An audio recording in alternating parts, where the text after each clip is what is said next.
In the annals of ufology, one of the most durable legends over the decades has been the story of President Eisenhower's incredible contact with extraterrestrials. I personally have resisted lending credence to this tale for a long time. However, in light of our nation's dangerous drift away from constitutional goals and values, I fear the time has come to re-examine the veracity and implications of what may have covertly influenced our national leadership shortly after the Second World War. Anecdotal accounts of Ike's alleged encounter with ETs can be found in numerous UFO books, but the story remains fragmented at best.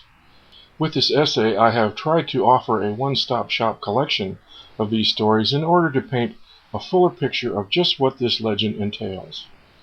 However, I offered the following compilation as an alternative myth to the perception of contemporary history that has been generally promoted as truth since the end of World War II. This material is shared with the disclaimer that it cannot be absolutely verified and may be viewed as clever disinformation, palpable lies, entertaining fiction, or the way things really are. Nonetheless, you may find it makes a fascinating story. In 1945, following the unconditional surrender of all military forces under both the German Third Reich and the Japanese Empire, the United States had established itself to the world as the unrivaled military power of the planet. Armed with nuclear weapons, America had the biggest stick on the playground. Yet in less than 2 years following that stirring victory, the United States was facing a national security crisis of unprecedented proportions. Beginning in July of 1947, flying machines not of this earth were found crashed in the New Mexico desert. America's vital strategic defenses had been compromised. Our nation's most highly guarded weapons installations were suddenly vulnerable. New Mexico was home to advanced atomic bomb development underway at Los Alamos. Our first Strategic Air Command bomber group, the 509th, had just gone operational at Roswell. And south of Roswell, at White Sands Missile Range, our fledgling rocket design program was underway. It was absolutely imperative for our national defense planners to determine if these crashed alien vehicles, discovered near our nation's most sensitive military installations, were the vanguard of an invading space armada. Desperate to find answers as quickly as possible, President Harry S. Truman assembled a team of his top advisors under strictest secrecy to establish some kind of defense strategy. Following the crash investigation at Roswell, New Mexico in 1947, Air Force General Nathan Twining insisted to President Truman that the alien issue was bigger than the Manhattan Project and required that it be managed on a larger scale and obviously for a longer period. They would form nothing less than a government within the government, sustaining itself from presidential administration to presidential administration regardless of whatever political party took power, and ruthlessly guarding their secrets while evaluating every new bit of information on flying saucers they received. But at the same time, they would allow disclosure of some of the most far-fetched information, whether true or not, because it would help create a climate of public attitude that would be able to accept the existence of extraterrestrial life without a general sense of panic. Given the potentially explosive situation at hand, Twining's proposal seemed the most prudent course of action for Truman to follow. Thus, an emergency ad hoc secret control group was formed, which became known as MJ-12. Members of this committee included top military commanders such as Secretary of State George C. Marshall, General Nathan Twining, head of Air Material Command, General Hoyt Vandenberg, Air Force Chief of Staff, Admiral James Forrestal, Secretary of Defense, and Vice Admiral Roscoe Hillenkotter, Chief of the fledgling CIA. The most noted scientist on the team was Dr. Vannevar Bush, Truman's head of the National Science Foundation.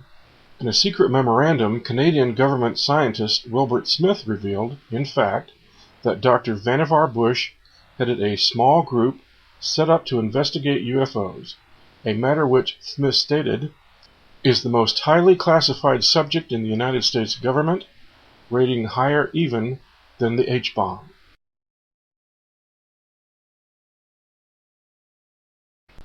However, not all of Truman's military brass accepted this heavy-handed security policy, nor were unidentified flying craft restricted to the American Southwest. During the latter months of the Pacific War, General Douglas MacArthur had amassed so many credible UFO reports that he established his own Interplanetary Phenomena Unit. In fact, MacArthur allegedly had a personal contact with extraterrestrials at Clark Airfield in the Philippines in 1945. However, when MacArthur dispatched a file containing these 2,000 reports up the chain of command to Military Intelligence Chief General William Wild Bill Donovan, the reports were completely suppressed. As a result, MacArthur censored all UFO reports throughout his Pacific Command right up until 1951, when he was personally fired by President Harry S. Truman.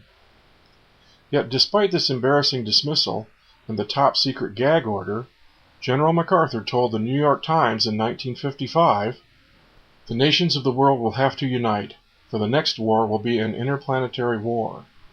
The nations of the earth must someday make a common front against attack by people from other planets."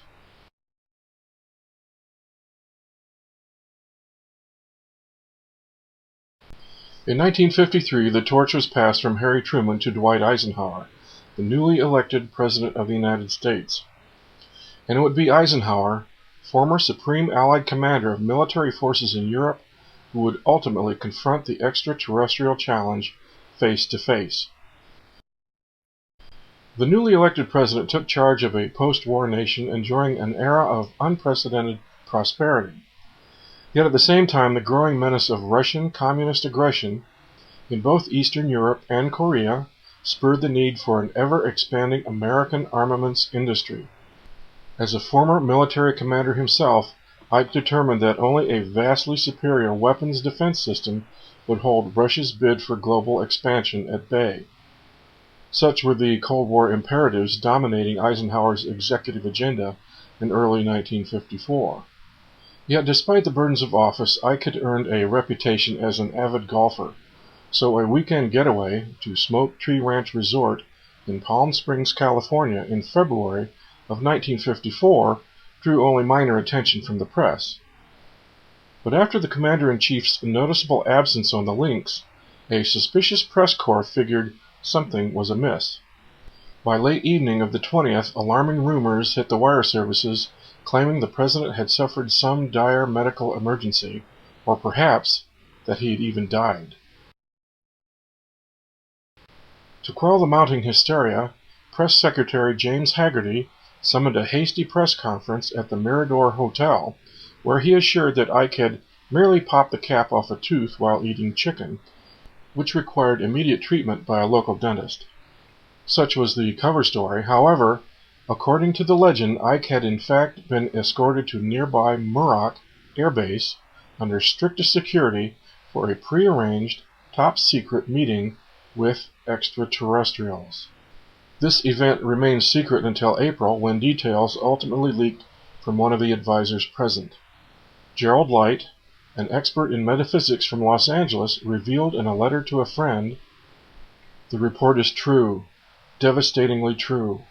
I had the distinct feeling the world had come to an end with fantastic realism, for I have never seen so many human beings in a state of complete collapse and confusion as they realized their own world had indeed ended. The reality of other plane aeroforms is now and forever removed from the realms of speculation and made a rather painful part of the consciousness of every responsible scientific and political group." During the 2 days' visit, I saw 5 separate and distinct types of aircraft being studied and handled by our Air Force officials with the assistance of the Etherians. I have no words to express my reactions. It has finally happened. It is now a matter of history. Gerald Light stated his expectation that Eisenhower would reveal this event to the general population, but the president remained silent.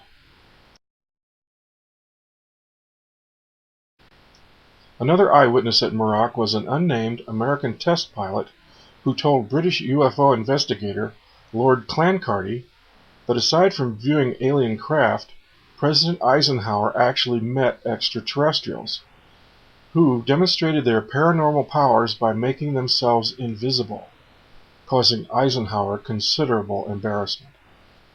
Full details of what actually took place at Merak Airfield on February 20th, 1954 remain shrouded in mystery, but the story, pieced together from numerous anecdotal accounts, reveal that President Eisenhower faced alien beings who possessed technologies so advanced as to render all Earth defenses useless. However, these creatures assured Eisenhower that conquest was not their intention. They claimed to be representatives of a dying race from the Reticulum star system seeking to negotiate an exchange of their superior technology for human genetic material needed to revive their own faltering species. Realizing his obvious disadvantage, the president reluctantly negotiated a covert treaty with these creatures without advice or consent from the Congress or the public at large.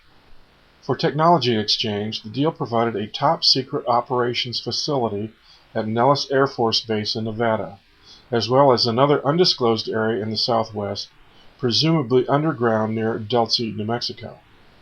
In trade, these aliens were granted covert random access to the American population for genetic sampling. Individuals selected would not be harmed or retain conscious memory of harvesting procedures, and a full list of human harvest contributors would be provided to government authorities. Conveniently, a military infrastructure for managing this alien treaty was already in place, namely MJ-12. Thus, the decision was made to maintain friendly diplomatic relations with these extraterrestrials until such time as we could master technologies to challenge them on a military basis. Obviously, this enterprise could only function under absolute unremitting secrecy. Therefore, an official campaign of dour ridicule and denial regarding the UFO issue was launched.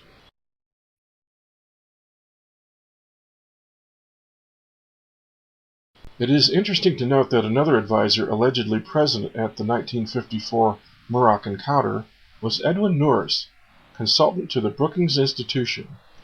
And it was the Brookings Institution that 6 years later filed a report for the National Aeronautics and Space Administration recommending that any discovery of extraterrestrial life resulting from our manned spaceflights be withheld from public disclosure. The report reasoned that anthropological files contain examples of societies sure of their place in the universe which have disintegrated when they had to associate with previously unfamiliar societies espousing different ideas and different life ways. The question remains, was this conclusion also based in part on the extreme emotional reactions of witnesses present at Eisenhower's ET contact at Merak in 1954, just as Gerald Light reported? To gain a theological perspective of this alien contact, allegedly Catholic Bishop James McIntyre of the Los Angeles Diocese was also present at Merak. And although all members of the Earth delegation were sworn to strictest secrecy, Bishop McIntyre recanted. Considering the awesome implications precipitated by this alien contact, the bishop felt compelled to inform the Pope in Rome of the situation at hand. Italian researcher Cristoforo Barbato claims Vatican sources confirm Bishop McIntyre's presence at the Merak meeting. The reigning pontiff, Pius XII, thereby directed Bishop McIntyre to coordinate information regarding extraterrestrials with Vatican intelligence operations. However, shortly thereafter, aliens of Pleiadian origin established direct contact with the bishop himself as well as the Pope, with meetings at the Pontifical Academy of Sciences in Vatican City. These Pleiadians, however, cautioned that the creatures Ike met in the California desert were not to be trusted. 1 year later, in February of 1955, President Eisenhower had yet another meeting with extraterrestrials.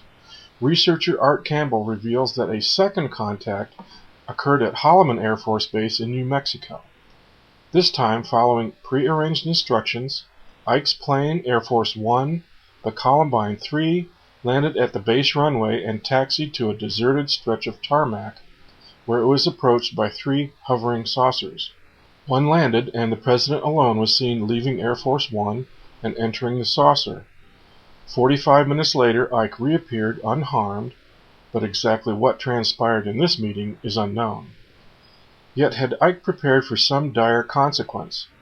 Popular entertainment personality Arthur Godfrey was allegedly on board the Columbine 3 during this contact, and it was known that Godfrey and famed newscaster Edward R. Murrow both worked with National Civil Defense preparing pre-recorded messages in case of nuclear attack.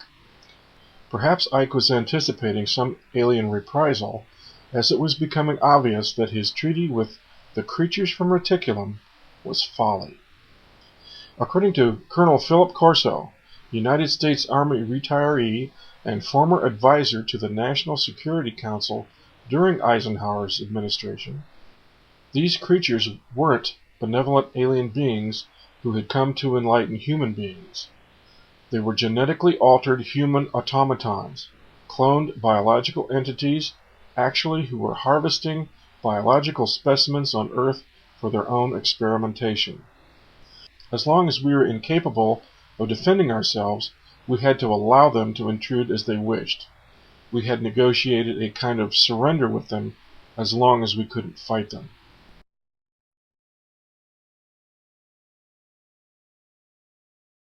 By 1955, Eisenhower realized the treaty was a deception. Mutilated animals as well as humans were found across the United States. It was feared that lists of human abductees were incomplete and not all abductees were being returned. Obviously, public disclosure was an untenable option, likely precipitating a national panic and economic collapse. In turn, disclosure to Congress was impossible as well. Thus, monies for the enormously expensive alien-related defense projects had to come from concealed sources.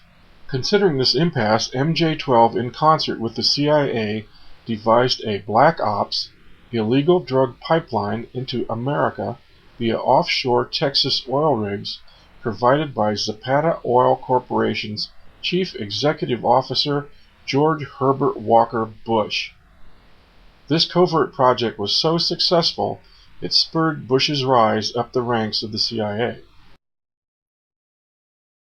Much to Eisenhower's regret, this alien treaty had spawned a combined armaments industry and intelligence service with powers superseding the authority of both the President and the Constitution, an autonomous covert government within our government to which Congress and the executive branch were now subordinate. Seeing the looming threat of this military-industrial complex, Ike warned upon leaving office in 1961, "We must guard against the acquisition of unwarranted influence, whether sought or unsought, by the military-industrial complex. The potential for the disastrous rise of misplaced power exists and will persist." It is very likely that Eisenhower's successor, John F. Kennedy, assumed office unaware of secret treaties with extraterrestrials. Although his presidency did prelude a decade obsessed with rockets and manned spaceflight, Kennedy held growing concerns about the meddlesome influence of both the CIA and the Pentagon in political issues.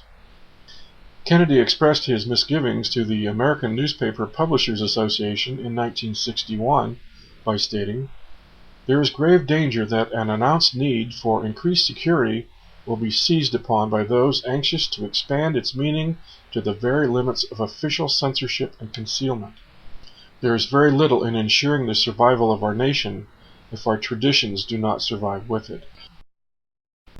The failed invasion of Cuba, followed by the Cuban Missile Crisis, brought Kennedy into direct conflict with the CIA. As a result, he fired CIA Director Allen Dulles and promised to break the agency into 1,000 pieces and scatter it to the wind.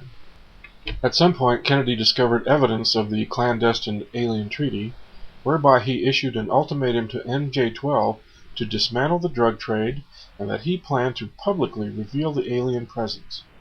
At Columbia University, just 10 days before his assassination, Kennedy stated, "The high office of the President has been used to foment a plot against the American people. Before I leave office, I must inform the citizen of his plight." On November 22, 1963, President Kennedy was shot to death in Dallas, Texas. His successor, Lyndon Johnson, ordered the Warren Commission to investigate Kennedy's murder. They determined it was the random act of a lone gunman. One of the key members of this commission was the former CIA director whom Kennedy had fired, Allen Dulles.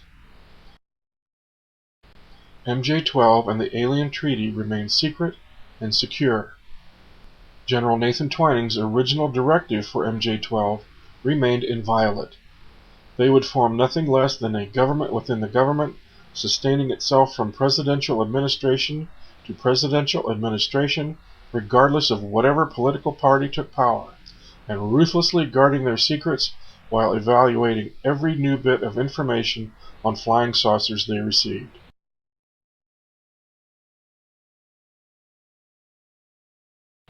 Such is the legend of Eisenhower's alien contact.